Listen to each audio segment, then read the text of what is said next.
Sir, this is Madhav. Hi, sir. Here. Yeah. Many times you said you are the admirer of KCR garu. So, how do you see the assembly election results of Telangana? How I see, I mean, the way everybody saw, in terms of, అంటే ఇప్పుడు నాకు Revanth Reddy also is very close to me you know Revanth Reddy నాకు పర్సనల్గా తెలుసు, కేసీఆర్ గారిని నేను ఎప్పుడు కలవలేదు, but I use to admire him as a political leader. Yeah, so ఇప్పుడు నాకు వాళ్ళిద్దరూ రెండు కళలు లాంటి వాళ్ళు అన్నారా ఏమన్నారు అంటే తెలంగాణలో ఒక కంట కన్నీరు ఒక కంట పన్నీరు. ఓకే, ఈ రిజల్ట్స్, ఈ ఎలక్షన్ రిజల్ట్స్ ఇంపాక్ట్ ఏపీలో అలాగే ఉండబోతుందా? First of all I'm not an expert on elections.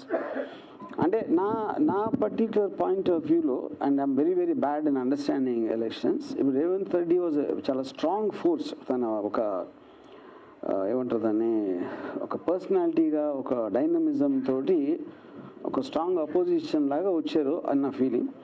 వేరే అక్కడ ఏంటంటే సిబిఎన్ గారు చాలా సంవత్సరాల నుంచి ఉన్నారు, and is not nothing new, and is probably at the lowest period of time ఇప్పుడు. అండ్ పవన్ కళ్యాణ్ గారి కన్సిస్టెన్సీ అందరికీ తెలుసు. సో ఇక్కడ తెలంగాణలో కేసీఆర్ కొన్నంత స్ట్రాంగ్ అపోజిషన్ అక్కడ లేదని నా ఫీలింగ్. యా,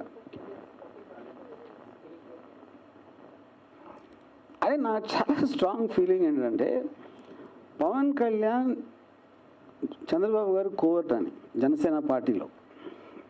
యా, ఇంక దాని తర్వాత పొత్తు అనే దానికి మీనింగ్ ఏమైనా ఉంటుందా నాకు తెలీదు. యా, నా అంచనా ఏం లేదు. వర్మ గారు, ఏది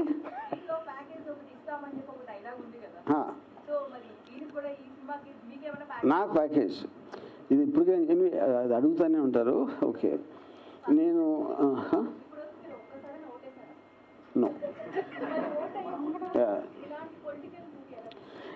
పాయింట్. ఇప్పుడు ఓట్ అనేది నా ఫీలింగ్, ఓట్ వేయటం అనేది ఒక బాధ్యత లేకపోవడం. ఎందుకు బాధ్యత లేకపోవడం అంటే, నాకు ఎవరు నిలబడుతున్నారు, వాళ్ళ బ్యాక్గ్రౌండ్ ఏంటి, వాళ్ళ ఫోర్గ్రౌండ్ ఏంటి, వాళ్ళు ఏం చెప్తున్నారు, అలా ఎలాగ సాధ్యం అని చెప్పేది అమలుపరచడానికి అనే పరిజ్ఞానం అస్సలు లేనప్పుడు ఓటు వేయటం అనేది చాలా బాధ్యత రహితం అని నేను ఫీల్ అవుతాను. అందుకని ఒక రెస్పాన్సిబుల్ సిటిజన్గా నా లైఫ్లో ఎప్పుడు ఓటు వేయలేదు నేను.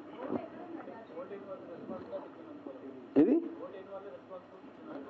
నేను నా ఉద్దేశంలో ఎప్పుడైతే దానికి రీజన్ కూడా చెప్పాను మీకు, దానికి లాజిక్ కూడా.